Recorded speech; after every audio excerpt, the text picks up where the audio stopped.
All right. Uh, Welcome, everybody. Welcome to another AQColor webinar.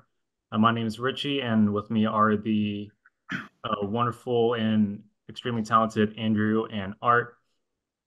Before we begin, just have a little bit of news to share with everyone. I'm excited to announce that BenQ's SW272U was recently awarded the prestigious TIPA Award for Best Professional Photo Monitor. This marks another significant achievement following the recognition of its predecessor, the SW321C, in the same category. The TIPA Award, bestowed by the Technical Image Press Association, which represents 30 prominent photography publications worldwide. They aim to acknowledge and honor the finest photography and imaging products globally. So this is a huge success for us. Nice. In this webinar, we will be discussing the overall concept of HDR Preview and cover many of the nuances of Adobe HDR Preview in both Adobe Camera Raw and Lightroom Classic. Art and Andrew, take it away. All right. Andrew, go ahead. I'll just say art. Yeah, anyway, I'm Art. I'm BenQ Global Ambassador. Same thing with Andrew as well. And Andrew is going to be joining me today. It's kind of like a co-presentation thing where Andrew is going to chime in with questions, and he has his picture loaded as well. We're going to be doing a whole bunch of things with HDR, which I think are going to be great. But Andrew runs a really amazing group on Facebook. He has multiple different groups of leaders. AI photography, there's Photoshop and Lightroom group. I mean, Andrew, I like you to take it away because you do so much. Thank you. So yeah, I'm Andrew Kavanagh, digital artist, Photoshop and Lightroom tutor, and photo editor, photo editing. I'm in the Los Angeles area as well, and I am an Adobe community expert as well as an Adobe Express ambassador. And as Art said, I run the AI art and digital art group, both on Facebook and LinkedIn, and the Photoshop and Lightroom group, both on Facebook and LinkedIn. The one, as Art said, on Facebook, Photoshop and Lightroom group, just passed 391,000 members, which the real achievement is the fact that it got up to 450,000. I ended up closing it and starting it again from scratch. And so not too bad, huh? To almost get to 450,000 twice. So Photoshop and Lightroom group on Facebook. Yep. So yeah, definitely check it out. So I think we're pretty familiar with each other. So let's jump right into the program. Let's talk about HDR Preview.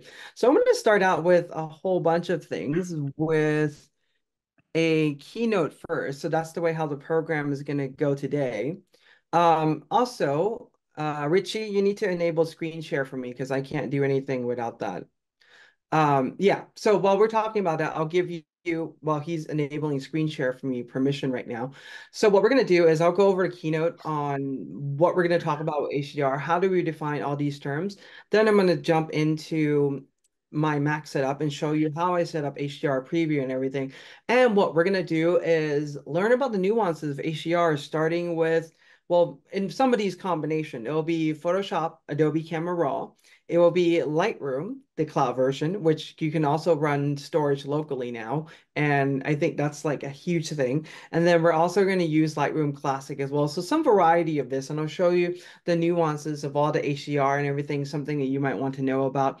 It's going to be a really fun session. So let's see if I can screen share now. Yes, I can. Thank you. Appreciate that, Richie. All right, so what I'm going to do is I'm going to share my desktop here. You're going to see a lot of the things that I'm seeing right now, but we're going to click on share, and then we're going to jump right into. And Art, real quick, I just wanted to Yeah, answer. go ahead, please. Lee had a question. Is there a replay? Yes, they will always send out the replay afterwards to your email. Yes. So So this is hilarious. I have already all of this set up, but it never really runs the way how you want it to. That's why I'm adjusting it. such is life, right? That's just life, right? I mean, I spend the past 30 minutes setting this up, and it's like, oh, it didn't work out the way I wanted to. It's fine. Things happen. All right. So HDR, high dynamic range. We hear this term a lot. We talk a lot about HDR. And in fact, it's one of those things that permeates our daily life in a way. I mean, every time you capture a picture on your phone or video, there's a very high likelihood that you're doing HDR. You're watching content, you're streaming something on Disney Plus or on Netflix or whatever platform that may be, Apple TV for that matter. If your TV is compatible with HDR, you are doing HDR, you are viewing HDR content. But here's the problem. HDR can mean a lot of things to many different individuals, different groups. And even us, as you know, for us, for me, for Andrew, for anyone in this group right now that's joining us as creative, it can mean so many different things because on one end, I could be using HDR as a content consumption person, right? We're just consuming content. But on some other end, I could be using HDR or I could be creating an HDR itself, to which that opens another set and another can of worm in itself. So what I'm going to do with this talk right now is to kind of prep us for HDR so that we know exactly how we're going to approach HDR. Because when we want to have a conversation with someone just by saying HDR alone without the suffix to follow that and give people the context of what HDR is, it's really an open-ended discussion, and we want to kind of narrow the scope down a little bit. So like I said, HDR can mean a lot of things for many different individuals. And even like I said, for content creator ourselves, it can mean a lot of things. So what does this all mean? Well, let's talk about an overview first. HDR, let's talk about from a content creator perspective. I am going to create some content right now. This is an HDR capture. Interestingly enough, I said that our phone can capture HDR now, right? There's professional videos camera that can do HDR, and many of our cameras can also capture HDR content as well. But what do we really mean by HDR? What do we mean by HDR capture? If you really think about this, right? For the longest time, when you hear the word HDR, if you're a photographer, you might go to HDR photography, but in general world and for general audience out there, when you hear the term HDR, you will normally hear and think video HDR. So how do we capture video HDR? The nice part is that on an iPhone, it does it automatically. And when you play it back, the screen becomes brighter in the highlight area. It's really awesome. It's really seamless. And you can also preview and upload those HDR from your iPhone directly to YouTube or other platform as well. But here's the thing. We need a camera with more capability. You start to look at pro camera or, for example, the mirrorless. Those ends up bringing up their own set of questions of how do you capture HDR on those cameras? Now, for those of you that are familiar with this, you might heard the term log, raw, HLG. These are the different type of captures you can do on your camera that will enable you to capture HDR. And essentially, what you're really doing is that you're capturing these wide dynamic range as much as the sensor can take. Sometimes they're 13 stops, sometimes they're up to 16 stops, and even more on the newer sensors that are out in the market today. And what you're really doing is you're capturing all that data, and then afterwards you're doing the editing to compress all those data down and pick the part that you really want to highlight. So that's HDR capture for video. Now, when it comes to HDR capture for photo, those of us that are photographers, we're familiar with this, right? We know what HDR capture for photo is. Essentially, instead of video capturing, 24 frames per second, 30 or 60 frames per second, in photo, we do it a little bit differently. We capture multiple different exposures. And this is for scenes that are just way too bright for that one single exposure on our camera sensor to really capture. So this way we can pretty much, as you see right now in the pictures that I have below the mirrorless camera there, you will see that there are brighter scenes and there are darker scenes. And what we do in the end is we combine this together to create a picture like you've seen below. This is pretty much an HDR composite image. So you're really taking a highlight from one of the shots. You're bringing that in, the darker ones that can retain all the highlights. You're bringing the shadow details in for the shots that are just pretty much extremely bright, as the one you see there, and compressing it all together. Now, normally this is done over a period of time, so it's no longer 24, 30 frames per second. It's pretty much one frame for a rather long time. Some of them are 250th of a second. Some of them can last into the seconds itself. So the method of capturing this whole thing is very different in photo and video, and we're starting to see this now. Now, the other thing too is that on our phone, it does something called computational photography. It does all these amazing things as you're seeing in the illustration below the phone. And this was taken from Apple website. No, I did not come up with that. So just want to be clear on that one.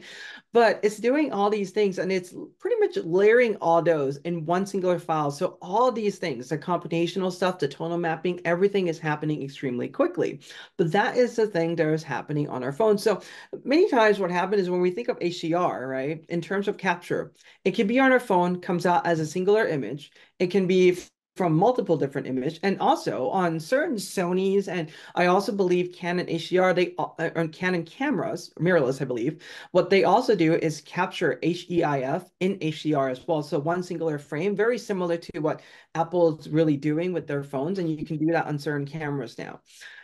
There's a lot to this as you start to glance into this and learn more about HDR. So the other part of HDR, beyond just the capturing part, this is the part that affects all of us, but also it affects all of us differently. There's the HDR viewing. These are the content that we view. Sometimes we'll view them on our TV. That could be mini LED backlight, could be OLED, could be HDR compatible. It could go up to like 1000 nits. Many of us might have, or some of us might have the Apple Pro Display XDR. That is the, $6,000 display from Apple that has mini LED backlight, can go really bright. Majority of us, though, will probably own some type of Apple laptop, and that would be the 14 and 16-inch MacBook Pro. And if you have the 14 or the 16-inch one, the one with the Liquid Retina XDR display, and I'll be doing a demo on my 16-inch MacBook Pro, you can also do HDR Preview. Now, there's a list of fully support displays that Adobe has as well. I'll show you that list in just a moment.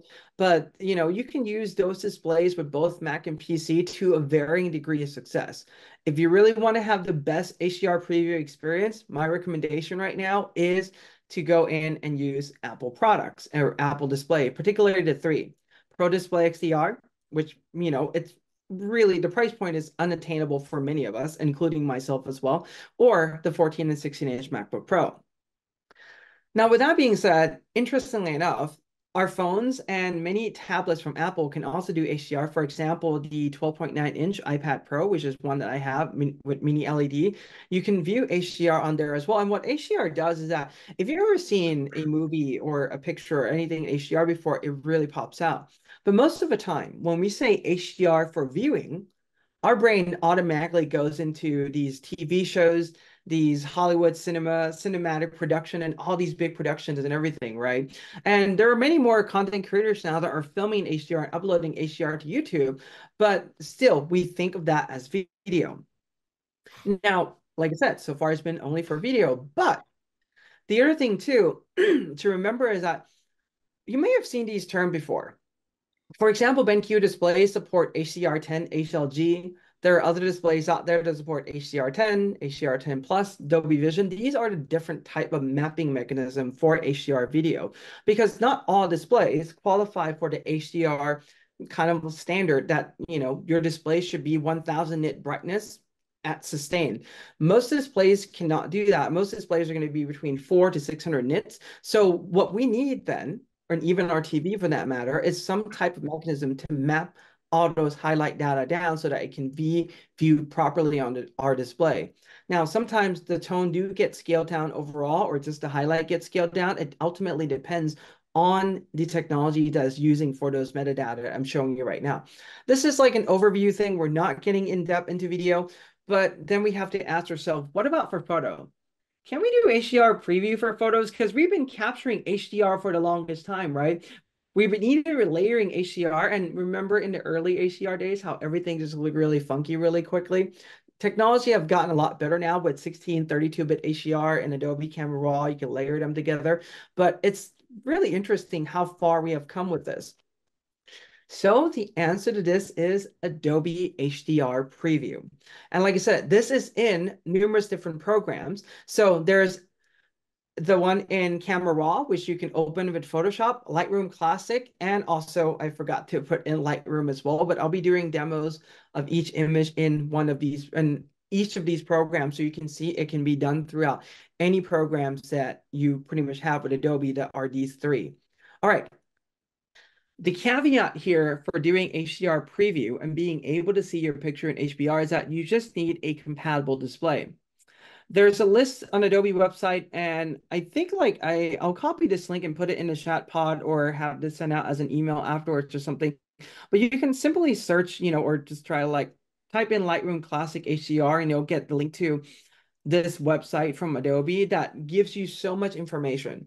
Pretty much what I'm going to do is go over those information, but also do a lot more demonstration of how I would approach this as well to really get all these effects to really pop out. Now, I'm also going to say this as well, that HDR Preview, when Adobe have launched this and I tried out on my 16-inch MacBook Pro, I would say that it is the most profound thing that I have seen in the past decade in photography in general. I haven't seen digital pictures really pop out in a way that I've seen with HDR Preview.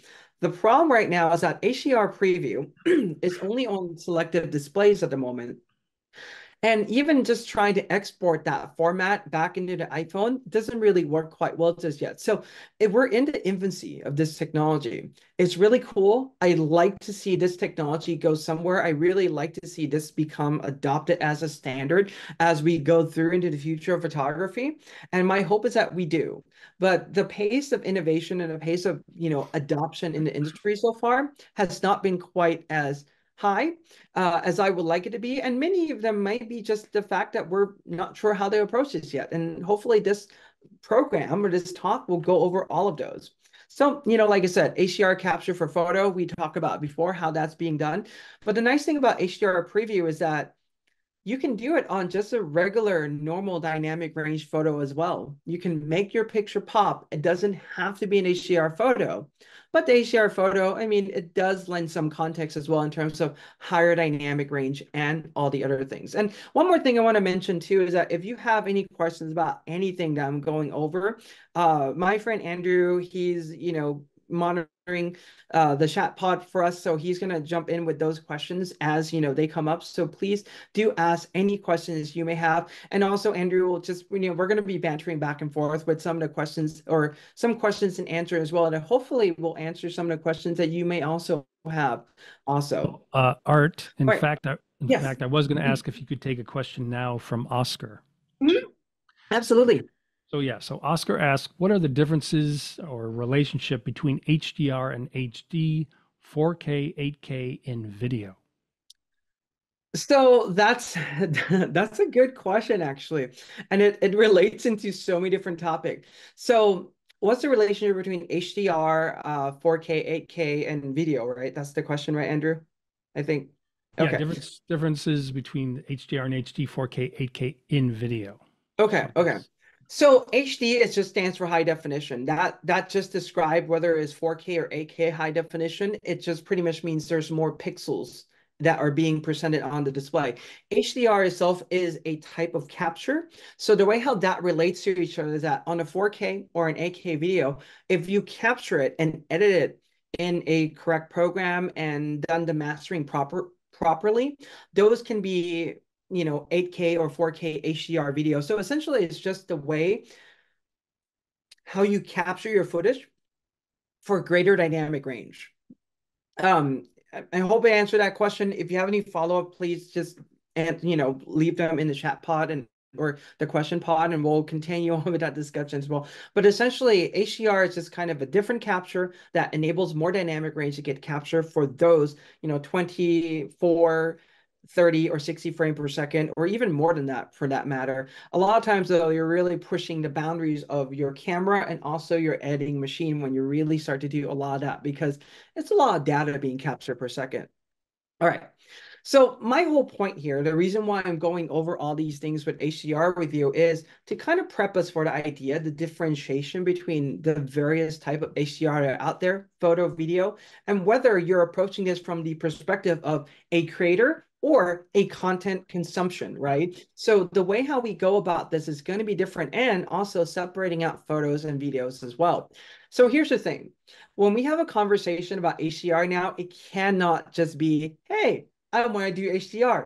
We have to be very specific about what type of HDR we're doing. Are we creating an HDR? Are we creating HDR with computational photography in an iPhone, for instance, one frame and it has everything? Or are we doing that with multiple frame capture?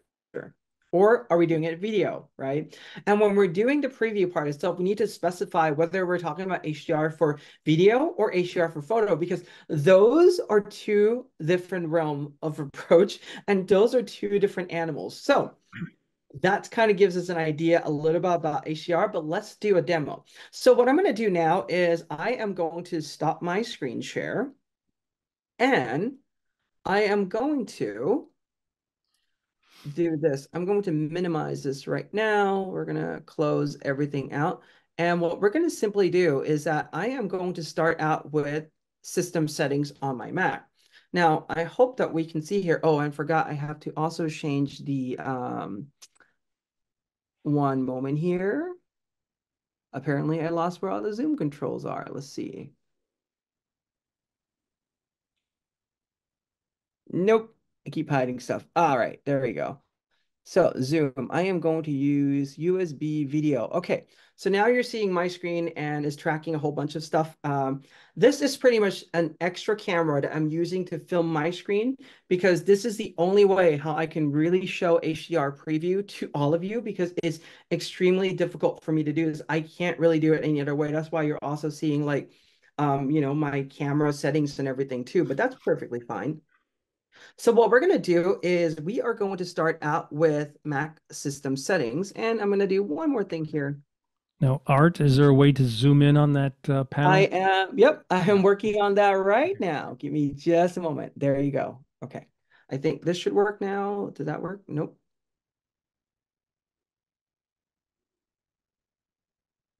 So yeah, this is my new on-the-road laptop. That's why I haven't set up everything yet. All right. Perfect. Yep, there we There we go. go. Yep, great. Awesome. And I keep closing it out instead of going back. All right. So what we're going to do is we are going to go into our system settings. And what we're simply going to do is start out with display. Now, what I'm doing right now is just using my built-in 16-inch MacBook Pro display. And I hope that all of us can see that quite well. Now, if you're unfamiliar with these XDR displays, the one thing you can tell whether you have a Pro Display XDR or a Liquid Retina XDR or not is to take a look in the display setting, and you will see that thing called preset. On an Apple display, if you see something that's called preset, that means you have one of these displays and you have all these different presets that you can choose from. Now, for the simplicity of what we're doing right now, I'm going to leave my display at Apple XDR display. I have made so many guides and tutorials on my YouTube channel talking about the different reference mode. These are, by the way, called preset or reference mode that you can choose from. And I would highly recommend going to check out my channel because it's going to walk you through a lot more of these detail in depth. And I'm also going to do one as well where I'll go over how to create a custom preset that will also enable HDR as well. But for now, we're going to leave the display at Apple XDR display. If you don't have this on Apple XDR display, HDR preview won't work really well. So that's the one thing we're going to do first. Now, if you have another display, for example, BenQ or any other brand for that matter, if you click on the display, there's usually a toggle called HDR. You have to enable that toggle in order for you to use HDR preview on the other display model. But for now, we're going to use this because the other display model doesn't really quite show us what we really need to in that regard. Now, what I'm going to do before we do anything else is I want to show you the Adobe website that I mentioned or alluded to earlier. I'm trying to move this here. There you go. So this is pretty much the Adobe website that shows you what it looks like with the HDR preview, some of the histogram changes and everything that comes about. It pretty much goes through all the settings that you need to know about this, and you can kind of read through about all these things, the different color space and so forth.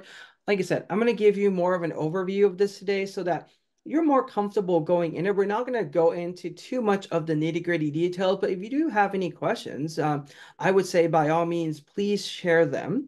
And I think we're in Photoshop right now. Let me see which desktop. See, I've arranged all of this in a way how I want it to be, but it's not that like that. Okay. So there's also another article by Eric Chan. He is the engineer behind HDR Preview, and he works on the Adobe Lightroom team and everything, Adobe Camera Raw, and he has some demos to show here. So pretty much, for example, this is starting to get you into a glimpse of what HDR preview is like. So right now, what we have is a normal picture. The moment I hover over this, and this is not showing HDR because I am using Safari, which is not HDR compatible. So let me copy this. And let's launch Chrome. Now, Chrome is HDR compatible. So let's do this right now. Safari is not HDR compatible? Yeah, Safari won't do HDR photos right now. Like, watch. See the You would think difference? Apple would make it that it would be, right? I know. Tell me about it. It's bizarre that, but you can see how the picture does pop out. This is with HDR right now. This is without, and this is a good website for you to really start out getting that experience. Like, hey, this picture looks pretty good, but watching HDR, the moon really does pop. Let me just zoom in a little bit on this one. So this is without, right? This is with, and you can see how the highlight and the moon and everything just pops. And there's more samples on this website too as you go through. For example, this Eiffel Tower here, let's go and zoom in a little bit. You can see that it looks normal now, and I can hover over it and you can Oh, see that's that nice. it's Yeah. like the place lit up. Yeah, This is nice. why I say HDR is the most profound thing I've seen. And it's so cool. I'm excited talking about this because I love what it can do. But instead of just reading Adobe Vlog, because you're not here for that, let's jump into HDR Preview on my computer and let's see what we can come up with. So what I'm going to do right now is let's start out in Lightroom Classic, because I feel like Lightroom Classic is a good place for us to start. And what I'm simply going to do is I'm going to search some of HDR image I have. Now, for any of the HDR pictures you have, obviously, this is something that I talked about before, right? You would have all these pictures cluster up together, like so. These are the different dynamic range one. And normally you would right click and go photo merge HDR. I hope that you all can see that still. And Art, before you Yeah, proceed, can I just give a bit of absolutely. a tip for everybody? So Yes. if you're watching this and you see his window, you see me, and you see the BenQ logo. If you go up to the top right in Zoom, you see like the little grid of squares. You click View. If you change it to Speaker View, you will then get a nice close-up view of his desktop of his Lightroom Classic. Thank you so much, Andrew. And this is why Andrew is the expert when it comes to these things, because I'm kind of like clueless a little bit sometimes when it comes to Zoom. By the way, if he does a lot of live streaming, especially with a lot of AI content, weekly, multiple times a week, definitely sign up, check it out. It's really great program. I sat on many of them. All right. So back to HDR. Normally you would right click on those files, HDR, you can do auto align and it will pop up this thing right here where it's going to generate the preview and it's taking some time. And then you can do like the different deghosting amount. Pretty much this has to do with if there's people that are moving in a frame and so forth. It kind of helps remove that. You can do different, like different deghosting amount. And you can even tell it to show deghost overlay. So we'll tell you where or what area is doing all this mitigation in terms of like deghosting. But this does take time. And by the way, just in little, like you can see those red right there. Those are the areas where there's like some movement it detects. So it's like removing those. You just saw how long it took for it to do it on my 16-inch MacBook Pro. And by the way, this is the M3 Max. So don't expect the deghosting thing to be really quick. What I'm going to do now is, let's just merge this together anyway. Let's just merge this one out. And then we're going to work on this one as an HDR file together. And then I'll have other sample and demo pictures to really show you as well. Okay, so we now have somewhere is my HDR file. And maybe it's because, no, there's none on top.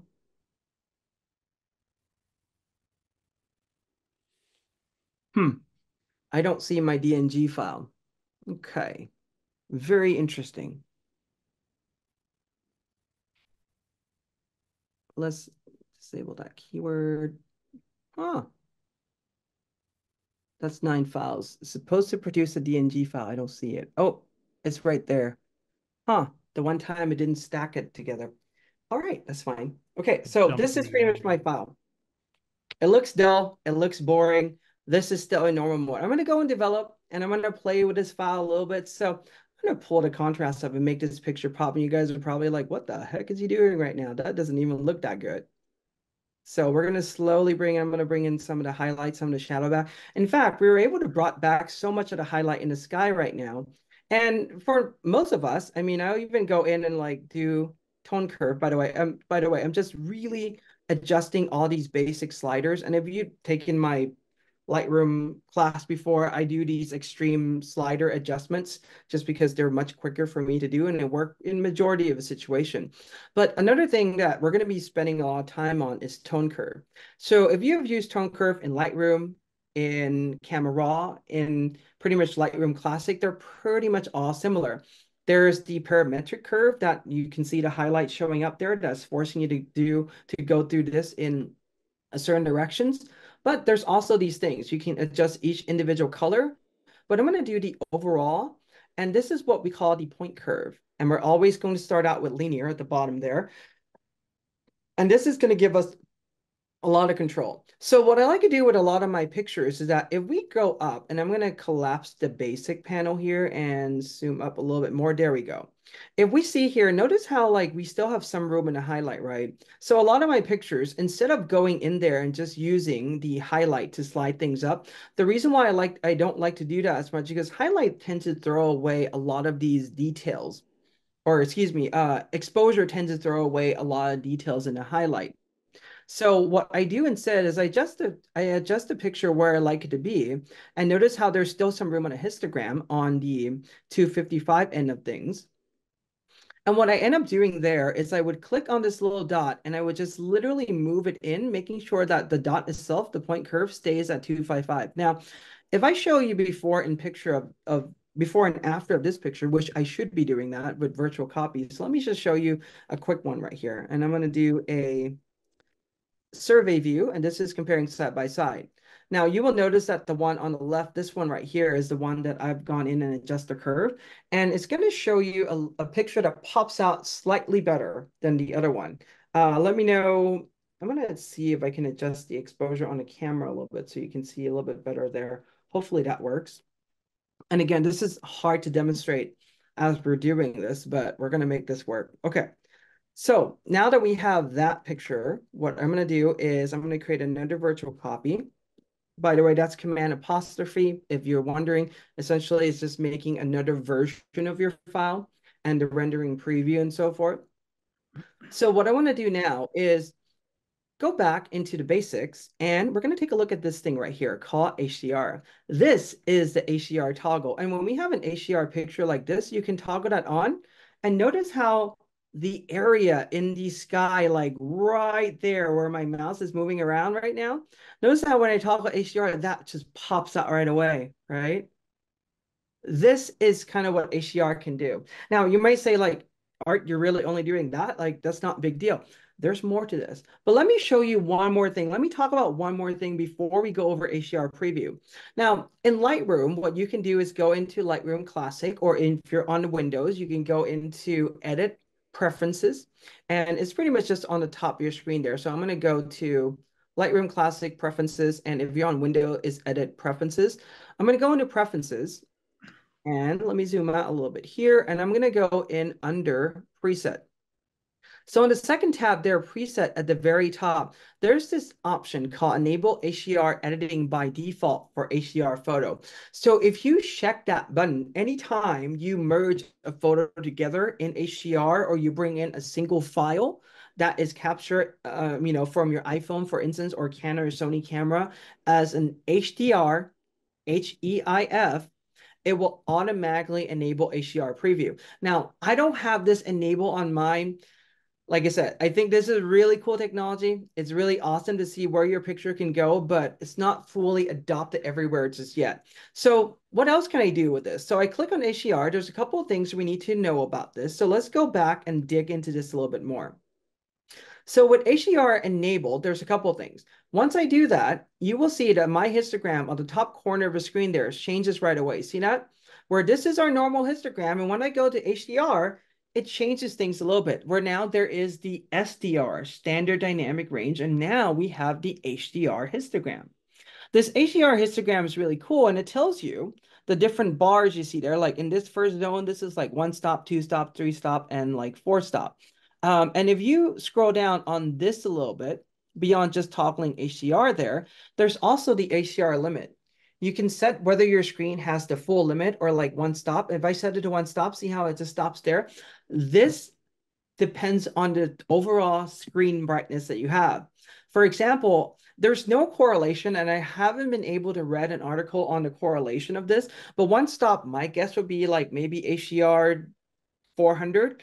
Two stop would probably be HDR 600, and 3 or 4 stop would probably be somewhere in between that. That for displays that goes up to like maybe 1000 nit range, like the Apple Pro Display XDR. But I'm going to go say full right now.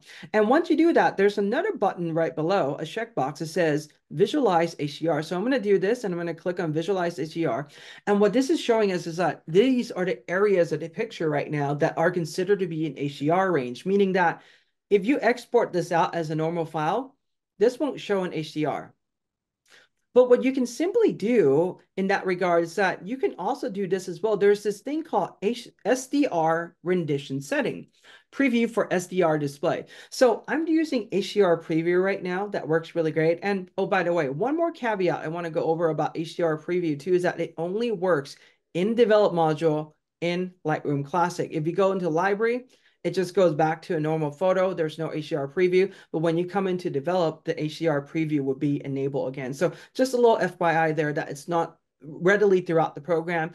In the books, in the slideshow, print, web module, it doesn't show HDR so that you're aware of that. And Art, can you take a Yes, question? absolutely. So Brian Carroll asks, are BenQ monitors not compatible for HDR in Lightroom Classic? I have the 272U and it has it grayed out. Yeah, so what you can do with BenQ displays that you can enable HDR and try to run it. The thing with BenQ Pro displays right now is that the HDR range does not really quite reach that. Most of these displays are between 250 to like 400 nit max brightness. In order for you to really have true HDR, you need a display with most likely mini LED backlight that can go up to about 1000 nits. So this is the part where I think that the current iteration of BenQ that are in the market right now can't really fully utilize this feature just yet. And I hope that answers the question, but please feel free to constantly feed more questions in. So what I'm going to do now is click on preview for SDR display. And you will notice how my picture just kind of just looks dull right away, right? And what I can do then is I can adjust the brightness and adjustment slider. So let's say like if I end up exporting this picture for an SDR display or a display that's not compatible with HDR, this is pretty much how my picture is going to look. And you can see the difference in the cloud right there. Now, I'm only using this picture for now, but what I'm going to do something else is this is the part that I think made HDR preview really awesome. So because I'm on an Apple 16-inch MacBook Pro with a Pro display or Liquid Retina XDR display. That's the mini LED backlight one. And I can really go in and utilize the function of the brightness of display. What I'm going to do is this. I'm going to show you the overall first so you can see the difference, what happens to the picture when I really push this into HDR. And I'm going to do this by tone curve. So on the tone curve, they give you that point there that I previously adjusted. What I'm going to do is drag this all the way up in the corner. And what I'm going to do now is slowly bring that in like so. And essentially what I'm doing right now is I'm pushing a whole bunch of those tones that I have that are in standard dynamic range into HDR. Notice how there's a lot more tone spread now in the HDR range. And the moment you see that, this is how my picture are now popping out on my display. And my camera is struggling to capture some of this a little bit. So let me go in with a slightly adjusted exposure, and you think that's going to be a little bit easier. So let me show you the before and after. So this is with HDR on. This is off. Pretty much it kind of looks dull, right? But when I turn it on, everything just pops. Big difference. Now you see the difference, Andrew? Or yeah, I'm saying big difference.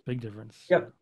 So this is with an HDR photo, but what I'm really simply doing there is this. I'm going to go through this right now. And people have actually asked me questions about this. And I went into a debate with people about like, hey, you're doing this with HDR. Like, aren't you not supposed to do it? I was like, I want my picture to pop. So what I'm simply doing is that it will start out like this. What you see right now, everything, the point curve is going to be in the SDR range.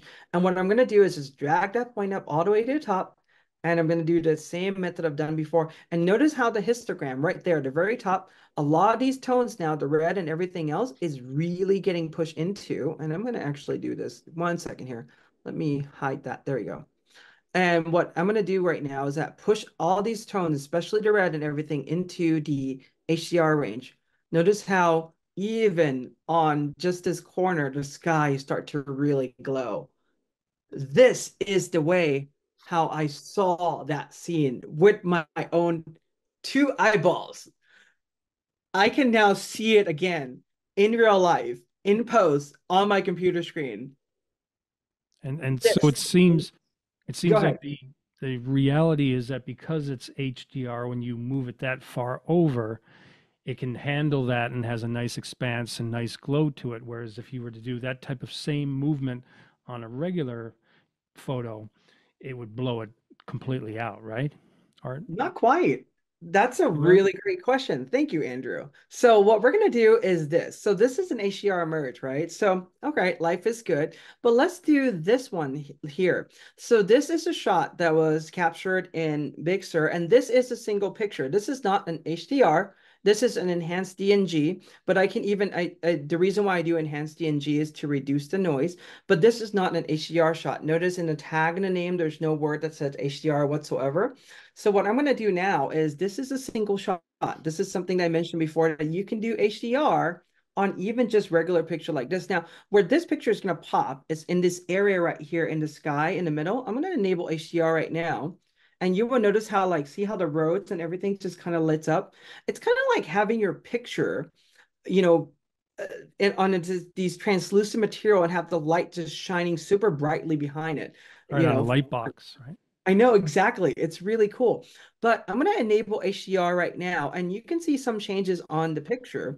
But what I'm going to do is I'm going to close everything out. I'm going to leave all the settings the same right now, and I'm simply going to do that slider again. So I'm going to go and let's push that slider so that we're going crazy a little bit.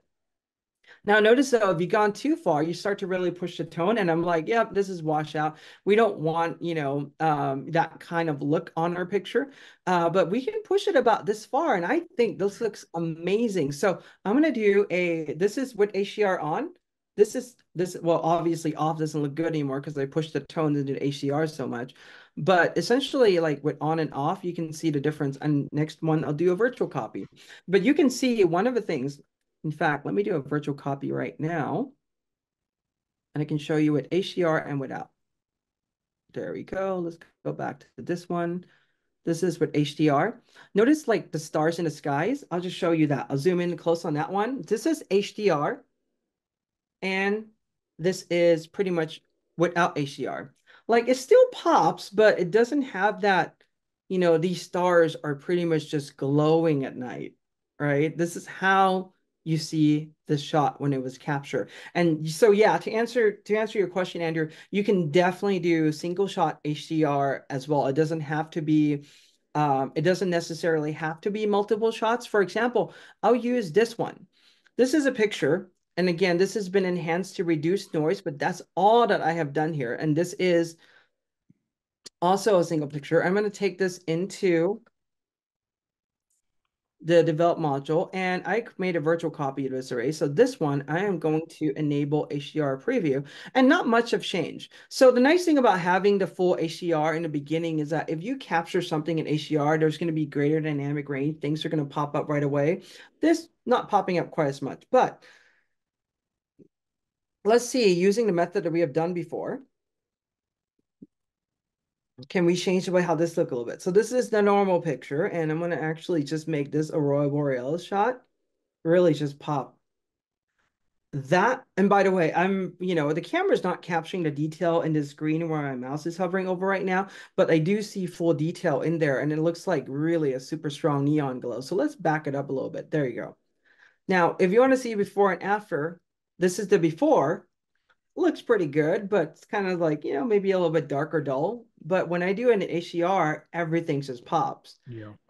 And if you have this technology on your computer, on your display, why not use it?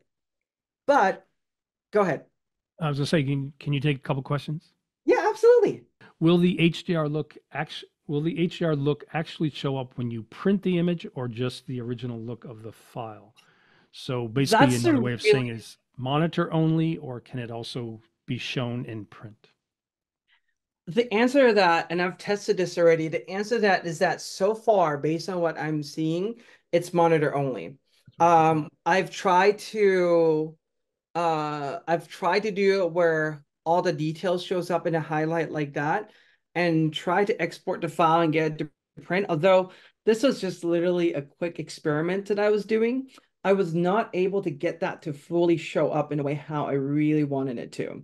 So the answer to that is, a conditionally no at this point in time. I need to play with it way more to figure out what can we do and not do with this in terms of like, can I export an HDR file into Photoshop and print it, using the HDR file. I do not have that amount of time to really play with that just yet, Right. but there is And a potential for that. Yes. and I was just thinking, that's the reason why you can't print Pro Photo RGB like when you're in uh, Lightroom Classic. When you go to print, you usually have to convert it to another color profile. And then I looked over and I saw that Katrina Eisman is here. Good to see you here. Hi, And Gretchen. she says the dynamic range of printers cannot render Adobe HDR. So, yep. Yeah, and it can't. And usually that's the case. The only thing that we can do, that's why I say conditionally, because sometimes what we can do though is edit our pictures in a way that we compress those tones down. And if we can compress those tones down enough, like we can maybe get some of those back. But like I said, conditionally based on what I play with so far, not able to reproduce that. So just a little FYI on that one. Any more questions, Andrew? Or are we so far Yeah. so good? And then Tyler has a question. He says, what is the benefit of doing this when very few people have HDR monitors other than for oneself? I imagine that in the future, this will be very useful. I think this is a preview of technology. I think this is an infancy of technology that has the potential to really change the way how we see and do things as photographers. That really brings our vision to light in a way how we're not able to do this before or not able to see this before. When they launched this at Max 2 years ago, I was super ecstatic about this. I made so many videos on my YouTube channel about because one thing that I said in the very beginning, I'll say it now again, is that I think this is one of the most profound change, you know, thing in digital photography that I have seen in decades. And I genuinely believe that. So yeah, as far as we can't preview right now and everything, the thing that we have to realize too is that many of us have smartphones that are capable of That's what HDR. Katrin was saying. And yeah, and then we can export these format out so that this can be previewed on the web. Like I just showed you, the Eric Chan blog on Adobe about educating us about HDR, how you can preview that already. This could be the potential next things for photo, and if it does become a standard, I think it's gonna change the way how we see things, and I'm all for this kind of change. So that's how I would put it right now. And do you know if a modern smartphone has the HDR display? What about like iPads and those and other tablets? Do they tend to have the same type of HDR display? So the iPad right now, the only one that can really do true HDR would probably be the 12.9-inch iPad Pro, and it has to be the past three generations because that iPad has mini LED backlight displays. If your iPad just normally have a normal like an iPad Air or something that just has an LCD display, your HDR is going to be somewhat limited. It's not going to be quite there. iPad So Pro only, maybe. there is still some gap. Great. So any other questions though? Are we so far so Yeah, I good? mean, there's people are getting into it. So This Oscar is asks, great. I yeah, want to show Oscar, you the same thing, by the way, in Lightroom. This is the Lightroom desktop version. It's not Lightroom Classic or anything, and I'm using local storage here. By the way, if you haven't noticed yet, like this is super easy to get into. Local storage on your thing, drop a folder in there. You can open your file right away. It's like Bridge, but way better. I love this. So this is right regular, here the Lightroom Cloud version, right? yeah, exactly. I mean, this is awesome. So I can go in and adjust my pictures and so forth. I'm going to just do this and make the picture pop a little bit. I'll bring some of the highlight back, bring the shadow up. I'm just randomly quickly going through the photo right now. It looks pretty good right now. Saturation looks good on my screen. My camera is not capturing the saturation as much, so but it's all right. So what I'm going to do next is on this program as well, in the same position, there's this thing called HDR. And this, by the way, also is a single image. This, in fact, is just a direct NEF from my camera. It's Right. not even converted to ENG. It's not enhanced or anything. So what I'm going to do is click on high dynamic range and notice how the light poles, just look right there on the light poles themselves. Like I'll do HDR. No, big It's no difference. longer fuzzy. The light is on for real. It's no longer fuzzy. It's super awesome, right? Like this is on. Someone turn the light on. Yeah, let's turn the light on. Exactly. Somebody flip the light switch for me, please. And this in this town. So what I'm gonna ask to do again with this is you can do the exact same thing with the curve. And what I'm simply going to do is because most of the tones you see are stuck in SDR right now, I'm going to just simply move this over because I'm crazy. And sometimes crazy is a good thing, but you can see that picture just literally lights up in front of you right now. You notice how my computer interface, like everything just goes darker a little bit and everything just lights up. Let me zoom out. This is HDR on this picture. Like this town just pretty much got lit up by all that light that that I've captured that I was not able to show before. Regular, I mean, obviously I should have made a virtual copy of this, but nonetheless, you see how the light gets turned on, lights off, lights even better. And then you can even do that and make the picture pop. Yes, we are losing some of that, that shape of the light itself when we're pushing this, but I really love the overall picture, the way how it pops on my screen. I'm like, that to me is like, oh my gosh, super awesome. So this is using Lightroom or Lightroom Cloud, Lightroom Desktop, or however you call it. It's just Lightroom, not Classic. And then I'm also going to do one last thing. I'm going to show you this picture, and this is pretty much using Camera Raw in Photoshop. This is an HDR, by the way. So I'm going to go in and adjust some of the exposure a little bit and pull some of the contrast up. Let's bring some of the highlights. And again, my method of editing, I'll leave it like that.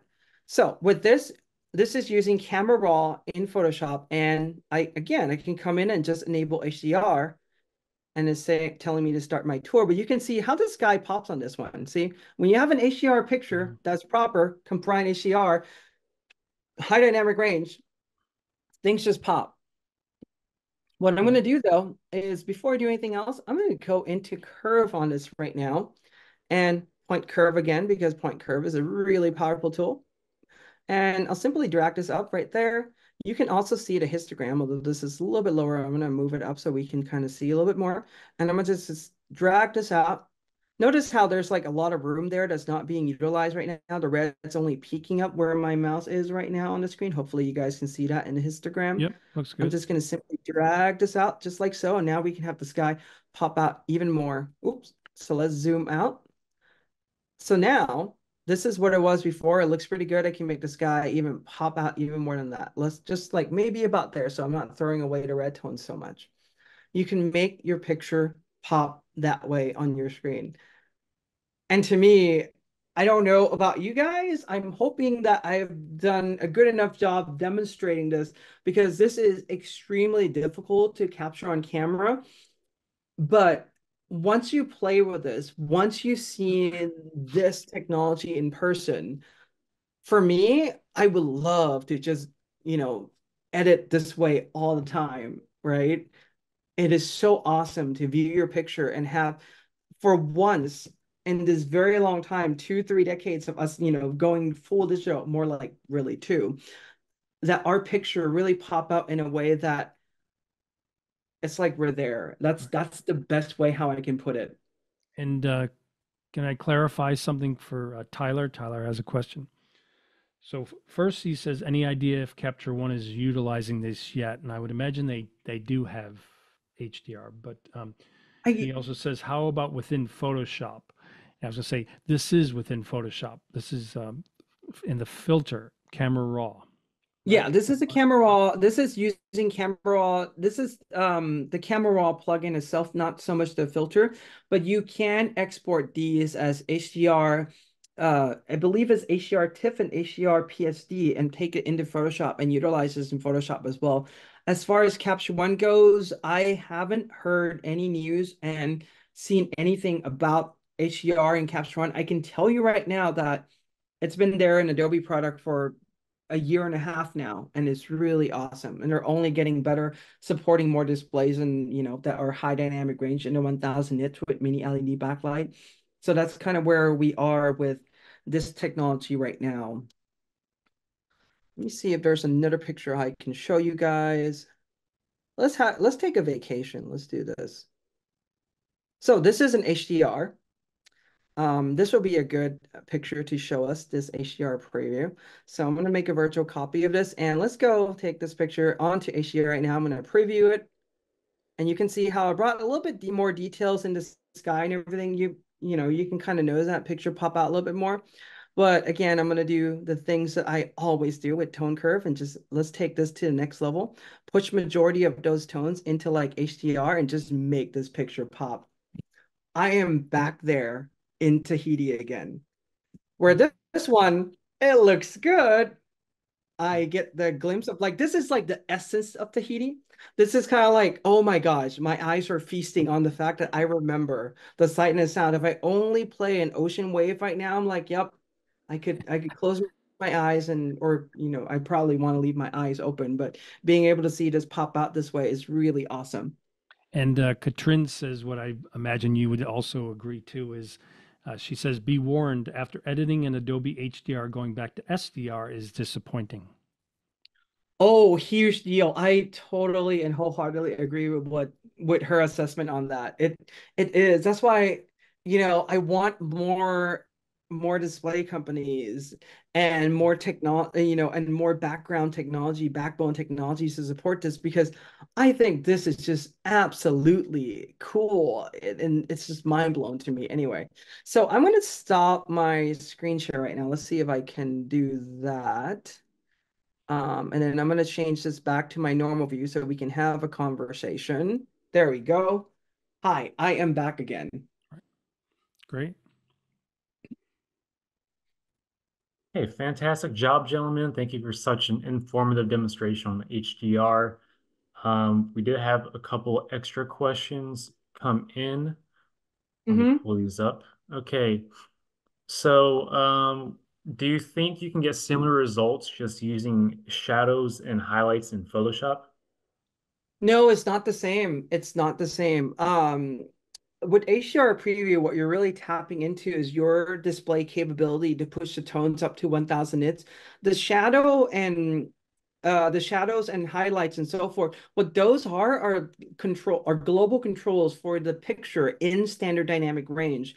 What I'm showing for you in HDR is really an extreme where I'm pushing the tone curve that far, but genuinely, what I would do is I would just simply edit the picture in HDR and then do the SDR preview by doing that checkbox that I showed in the very beginning. And what I would do is edit kind of two versions. This is I would say in one way adding some more work to us, but it is the way how it is that again, technology needs to have a backwards compatibility, and that would be kind of like the backwards compatibility that we need to do. And so yeah, we do in essence have to kind of do like two edits for that. But no, doing the HDR preview and the highlight and shadow sliders are not necessarily the same thing. Okay, and then is the maximum brightness important just because the entire screen can get that bright, or just the pixels that need to get that bright to display a high dynamic range?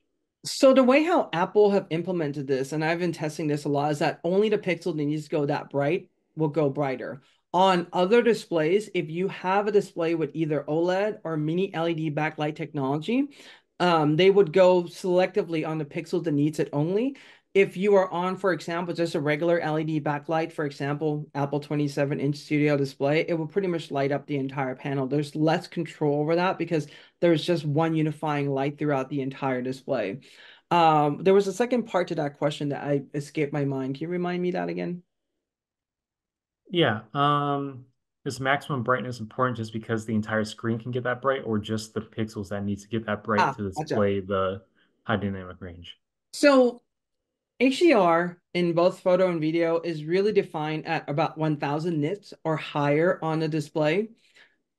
Is the brightness important? I would say yes, because I mean, if you're going to do HDR, you want to kind of do it right. You want to see it on the display that has the full brightness range and everything. If you try to do that on display that's only go up to like 400 or 600, you're not really seeing the full potential of where your picture can be. So I would argue that, yeah, it's if that's a display you have, it's always great to play with it. But if you have a display that can go up to, like the 1000 nits mark, I think that would definitely be one of those like, wow, this is really cool.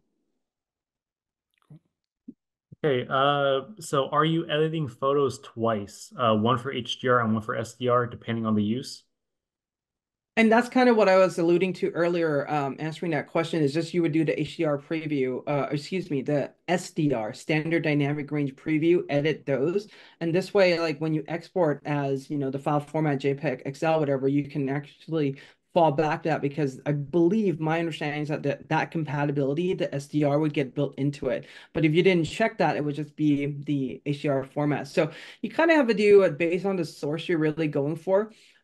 For me, I might end up just like exporting, something for HDR preview only and another one for SDR. But again, we're in the early infancy of this whole thing. There's not really a full defined workflow just yet when it comes to these things. But that's kind of the idea is that you have to do them for both. Okay, and what do you say to people who are sometimes having their plugins, some plugins not working after editing in HDR mode in Photoshop? Is there a way to bring those back? First, I heard of that, but I don't usually play with plugins. When you say plugins not working, is it because you're bringing like the in HDR photos that's not compatible with those plugins? That would probably be my guess. So chances are, I don't think many plugin companies have adopted the full HDR preview workflow from Adobe just yet. Hopefully they do that in the future, but I haven't heard of any plugin companies that really have done that, or maybe there's few of them. But that would be my answer for you is probably go back to standard dynamic range before you try to use any of those plugins. And again, I have to remember too, depending on where your picture is going, those plugin maybe for a final print output or something like that, where, HDR preview is really, while you're editing and you can showcase your picture to someone else that way. But beyond that, like, the scope of it right now, like I said, is narrow. We're in the infancy of the whole thing. I'd like to see this expand a lot more. And I'm hoping that you guys are in the program right now will help us, advocate for this feature more too, because I don't know, I think it's a really cool feature. Nice. And what about using the Pro High Calibrator with the new software that comes with it? Those calibrators, as currently right now, the consumer software that we have in the market for display calibration does not really calibrate in HDR, meaning that it doesn't do anything. You can try to calibrate it at like 1000 nits, which you can. There's so many technical limitations. For example, unless the program triggers that on the computer, for example, on Apple Display, your display will never go past 500 or 600 nits. That's the max that it would go. So you really can't do any type of profiling in true HDR Rec 2020 just yet. I know they're developing the software, they're working on it. The only one that really comes close to doing something like that right now will be Calman solution, which you're paying a substantial amount in order for you to access that feature. But it can be done. Do I recommend it? Probably not. I would just calibrate it for standard dynamic range as of now. Okay, and last question, I believe. Tyler says, please correct him if he's wrong here. Within settings, when the HDR is on an SDR image, it will look muddy. So the SD images we were seeing are not true. Is that correct? So if you've seen the way how I've edited this, the way how I've shown and demonstrate this, when I do the HDR preview and make the picture pop on the screen, it's really just for HDR. It's just to make the picture pop on the screen itself. And like I said, I pushed that tone way too far that if I've gone back and let's say if I disable HDR, so I'll do that on, let me see if I can demonstrate that. Yeah. Okay. So let me just show back to you on one of my cameras again quickly. Um, Bear with me here. So if I do it on this one, and let's jump right into this program here. If I take HDR out right now, because I'm using tone curve, by the way, I'm not using the SDR preview. If I do this, like it just looks terrible right now, like turning HDR off right away. What you can do is do the SDR preview and adjust it so that, things looks good. This is what I was alluding to earlier, that you can still have HDR on and just do the SDR, standard dynamic range adjustment there, so that things don't jump quite as much and the tones aren't too poppy, where things look wash out. I think most of the time you're going to see the effect of things looking more, I would say, wash out than looking muddy. So that's my response to that one. Oh, he says he meant HDR display settings and system settings.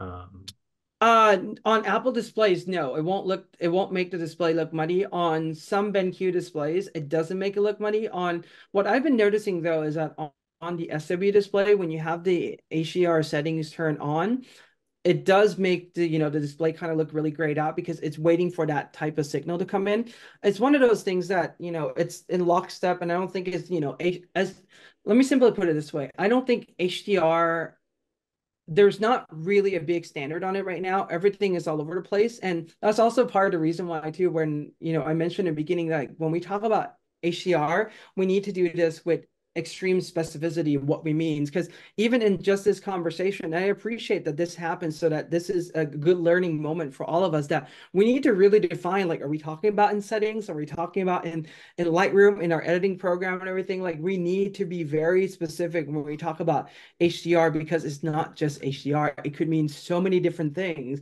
to so many different people, right? So that's kind of the case. But like I said, I've been noticing that HDR, it's kind of all over the place right now. There's no set standard at the moment. And I think the best implementation right now is the one that I've seen is coming from Apple. Okay, Connie asks, using 3 photos to blend, is there any way to accurately print that edit?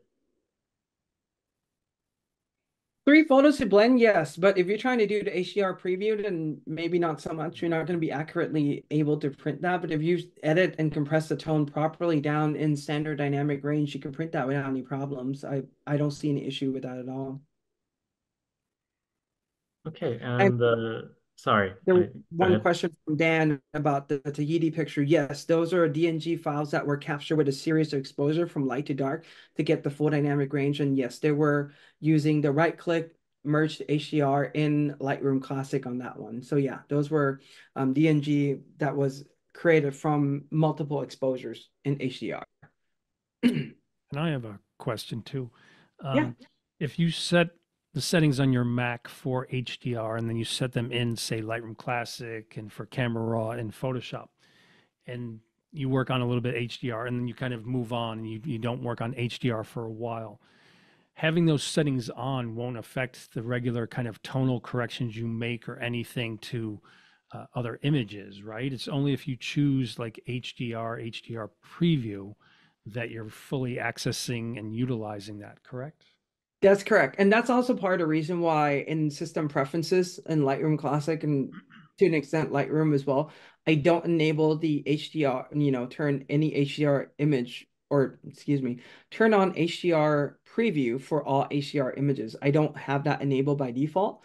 But yes, on your system, you can have that, your Mac system, you can have it HDR, Pro Display XDR, and you're not going to have any problems with working on normal picture whatsoever.